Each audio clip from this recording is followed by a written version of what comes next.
Milestone ট্র্যাজেডিতে বিমান বিধ্বস্তের ঘটনায় তদন্তের দাবি জানিয়েছে বাংলাদেশ জামায়াত ইসলামী। সকালে দিয়াবাড়ির নয়ানগর এলাকায় বিমান বিধ্বস্তের ঘটনায় নিহতদের পরিবারের সাথে সাক্ষাৎ শেষে এ কথা বলেন দলের নায়েবে আমির অধ্যাপক মুজিবুর রহমান।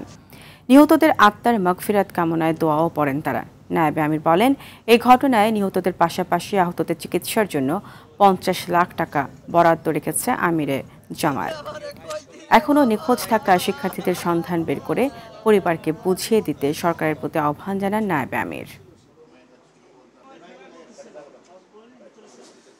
যারা বিভিন্ন হাসপাতালে চিকিৎসাধীন আছে, তো আমরা প্রথমেই দোয়া করি আল্লাহ তাআলার কাছে, যারা শহীদ হয়েছে আল্লাহ তাদের শাহাদাতকে কবুল করুন এবং তাদের পিতামাতা আত্মীয় স্বজনকে ধৈর্য ধারণ করার তৌফিক দান করুন।